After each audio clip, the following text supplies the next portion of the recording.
Olá, eu sou o professor Charles Assunção e nesse vídeo nós falaremos sobre o método dinâmico de dimensionamento de dutos de ventilação. O método dinâmico, a gente vai falar primeiramente de dutos circulares e depois a gente vai fazer a correção ou a correlação para dutos retangulares. Ele consiste em duas etapas. Primeiro, selecionar as velocidades nos diversos trechos, conforme as recomendações da norma ou aquelas orientações já discutidas no vídeo anterior. Então, para cada trecho, se é uma sucção, se é exaustão, o tipo de indústria, ou o tipo do ambiente, se é escritório, se é uma área produtiva, a gente vai selecionar as velocidades para cada trecho, de forma que a velocidade máxima seja nos troncos principais e reduzida nos ramais secundários, ou seja, as velocidades nos trechos de distribuição devem ser menores e nos plenos devem ser maiores. E a partir dessas vazões conhecidas e com essas velocidades, fica fácil, a gente faz a relação em que a vazão é o produto de velocidade vezes área. Então, se a gente tem a vazão e já escolheu as áreas a partir da orientação das recomendações, a gente calcula a área e automaticamente a gente tem o diâmetro de cada trecho. Esse método ele pode ser um tanto quanto trabalhoso, porque muitas vezes a gente tem várias recomendações, então dependendo do tipo de ambiente a gente pode, ou de trecho, a gente pode escolher várias velocidades diferentes. Uma prática muito usual é buscar manter a velocidade constante. Então isso pode ser uma vantagem até em termos de cálculo, de uniformização e de redução de erros, inclusive, e à medida que a vazão vai aumentando, ou seja, mais trechos vão sendo acoplados ao ramal principal, a gente vai aumentando o diâmetro de forma que a velocidade seja mantida constante.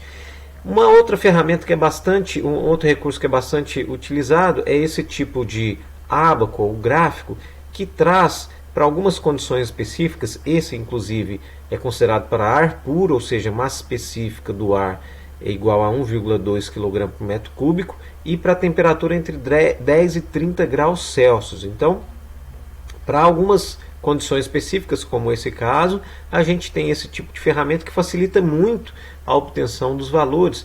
E esse ábaco ele traz 4 grandezas, que são a perda de carga, a vazão, a velocidade e o diâmetro da tubulação. Então, se a gente define duas, a gente já tem automaticamente as outras duas calculadas.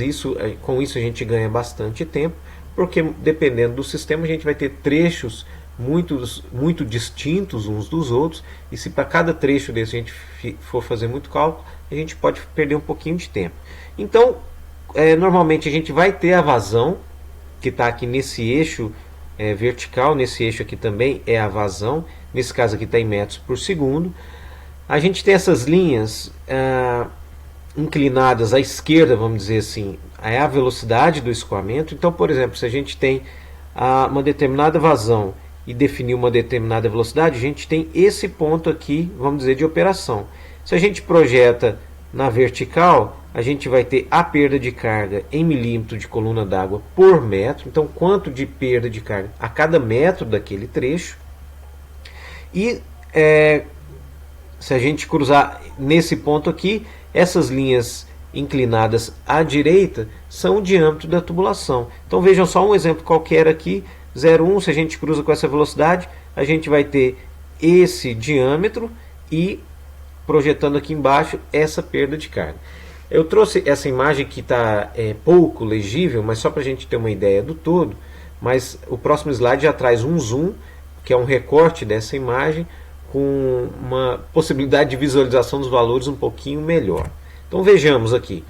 Então, de novo, isso aqui é um recorte da figura anterior. A gente tem as linhas inclinadas à esquerda, velocidade, as linhas inclinadas à direita, o diâmetro. No eixo horizontal, a perda de carga em milímetro de coluna d'água por metro de tubulação, e aqui a vazão em metro cúbico. Então, adotando esse ponto vermelhinho aqui, só para a gente aprender a fazer leitura, e vocês verem o tanto que fica fácil e rápido o nosso trabalho, vamos admitir que a gente tem naquele trecho naquele bocal, seja de insuflamento, seja de sucção, não importa, 0,3 metros cúbicos por hora de vazão especificado. E a gente quer uma velocidade de 4 metros por segundo, que é essa linha aqui, ó. Então a gente tem 0,3 metros cúbicos por hora para 4 metros por segundo. A gente tem esse ponto, e a partir desse ponto a gente faz a leitura das outras duas propriedades. Projetando esse ponto no eixo horizontal, a gente vai ter algo em torno entre 0,07 milímetros de coluna d'água por metro de trecho. Trecho que vai ter essa velocidade e essa vazão. E esse diâmetro, naturalmente. Então, a cada metro dessa tubulação que a gente vai ver o diâmetro, a gente vai ter uma perda de carga de 0,07 milímetros de coluna d'água. E o diâmetro dessa tubulação qual é? Aqui não coincidiu sobre uma das linhas, mas a gente vai fazer uma interpolação visual. Essa linha aqui é a linha de 300 milímetros, essa linha aqui é a linha de 350 milímetros de diâmetro. Então eu vou fazer uma interpolação visual e estimar que o diâmetro desse ponto é 330 milímetros. Ou seja, a gente tem então a vazão de 0,3 metros cúbicos por segundo, a uma velocidade de 4 metros por segundo, um diâmetro de aproximadamente 330, e para essa configuração a gente tem uma perda de carga por metro de 0,07 milímetros de coluna de água.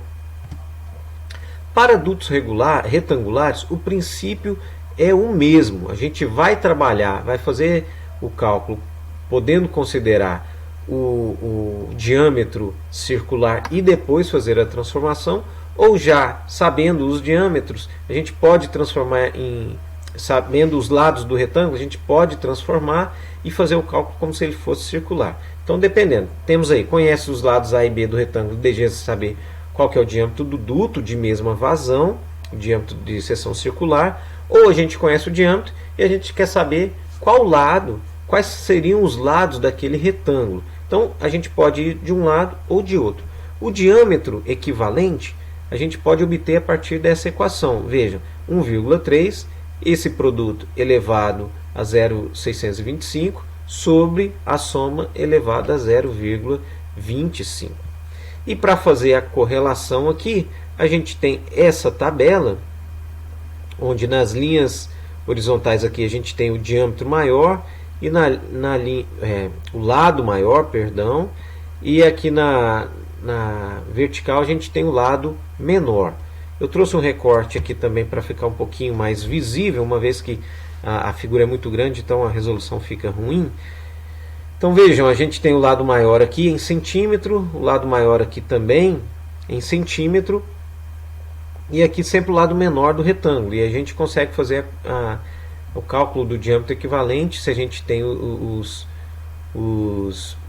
lados do retângulo a partir dessa equação.